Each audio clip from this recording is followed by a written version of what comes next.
পরিবর্তন দরকার প্রমোদ সরকার কথা নয় কাম कुसुगाव ब्लकनि सिङाव थानाय गाम्बारि प्राइमारिनि सिङावनो थाबावनाय आरो मोनसे भालुकमारि होनो जायखौ बे भालुकमारि गामिनिफ्राय 21 नखरा दिनै इउपिपिएलनि दोलोखौ मावनाय दांनायखौ बा नियम आदर्शखौ मोजां मोननानै बिथांमोनहा जयैनो खामानि मावलानो होननानै जे इउपिपिएलआव जगदान जाफैदों।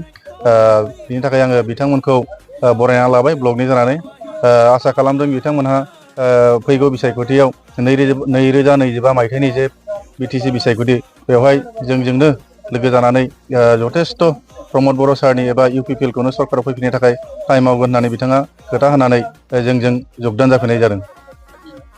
इउपिपिएल राजखान्थि दोलो हिसाबै कुसुगाव माबायदि थासारियाव दं? इउपिपिएल राजखान्थि दोलो हिसाबै कुसुगाव हिसाबै जोंहा जथेस्थ' देरहानायनि हिसाबनि खोथा जाबाय।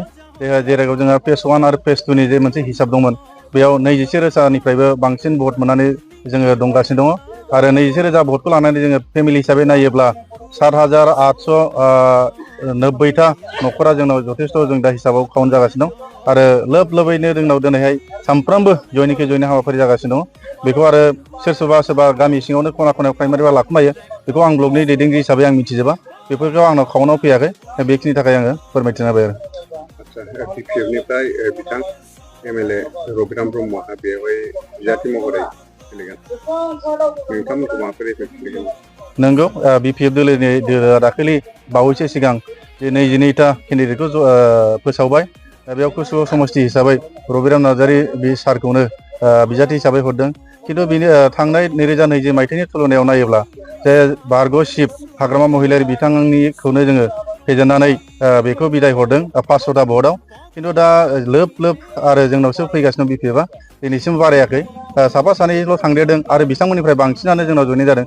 बे हिसाबै जोंनि कुसुगाव समस्तियावहाय रबिराम नार्जारिया देरहागोनखौ आङो बेयाव मिजिंथिनाय जायाखै। बिथाङा जेनगोना दिनैसिमाव थारिखआव रोखा बेखौ आं बुंनो हायो।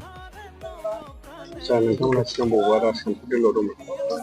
जोङो फार्स्ट टाइमै आङो माबा बिपिएफआवहाय 17 बोसोर थाबोदों। 17 बोसोराव जेबो जायैलाय आङो बिनि उनावहाय नेक्स्ट 2020आवहाय आङो बिजेपिआवहाय भट प्रेसिडेन्टआव थाबोदों आरो भट प्रेसिडेन्टनि उनावहाय आङो मोननै फुटफुलि लादों आरो ओमफ्राय मोनसेया जाहैबाय जोंनि 82 भटनि प्रेसिडेन्ट आरो मोनसेया जाहैबाय नर्थ नारेंखल 82, 60, 62नि आङो भट इनसार्जमोन आरो सिटि केन्द्र इनसार्ज। दा आङो सिटि केन्द्र इनसार्जखौहाय रिजेक्ट होनानै दा सासेनो एंग्लायना होबाय आङो। दा बेनो आरो। मा थांखिजोंहाय नोंथांमोना इउपिपिएल दोलोआवहाय जगदान जादों? दा आंनि थांखिया जाहैबाय आंनावहाय मोनसे डाटा कालेक्सन जायो। डाटा कालेक्सन हिसाबै थारमाने बेवहाय नोङो बिपिएफबो देरहाया आरो बिजेपिबो देरहाया।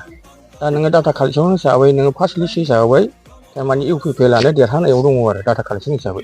दा आङो कुसुगाव समस्तियावहाय दा कुसुगाव समस्तियावहाय डाटा कालेक्सन हिसाबै आङो इउपिपिएलखौनो देरहानाय नुदों आरो आंनावहाय मोनसे फेस्टा प्रमुख दङ।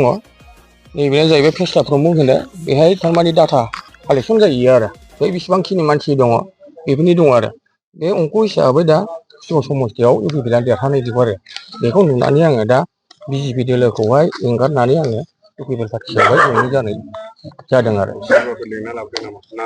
आंनो गोसो जाना फैदों बे रावनिबो मदद रावनिबो लेंनाय गैया आरो रावबो बेहाय एथ' नेब्र' गैया। आंनि अंकखौ नुनानै आंनि अंक बायदियै आङो इउपिपिएल पार्टियाव फैदों आरो। आंनि लोगोयै दाथ' 26 जन फैबाय आरो फैनांगौ दंबावो टाइम बेस्थ' बेनि थाखाय फैयाखै आरो बेनो खाथां जाखाबाय 100%। आरो गोबां मानसिया फन हरदों आंनावहाय नै दाबो हरदों साहानिफ्राय आरो दाख्लै रायज्लायदों लेंहरगासिनो दङ आरो इउपिपिएल दोलोआवहाय जयेन जानो। दा आङो आंनि हाबाफारिखौ आं मावग्रोनानै लादों सिगाङाव बेनि उनावहाय आङो नै दा मोनाबिलिनिफ्रायनो आङो लेंहरनाय जे जायगायाव लेंहरदों आङो बे लेंहरनाय जायगायाव हाबसिगोन आरो। इउपिपिएलआव फैखागोन एकदम रायज्लायखाजोब्बाय जिखुनु माबायावहाय बिपिएफआव थाङा बिसोर बिपिएफनि मानसिखा आरो बिजेपिनि मानसि थेला मोननानै दङ लामा मोनाखै बिनि थाखाय दा आंखौ लेंहरदों आरो आं जेरैबाबो बिसोरबो थांगोन आरो फैखासिगोन एकदम खाथां जाबाय फैगोना।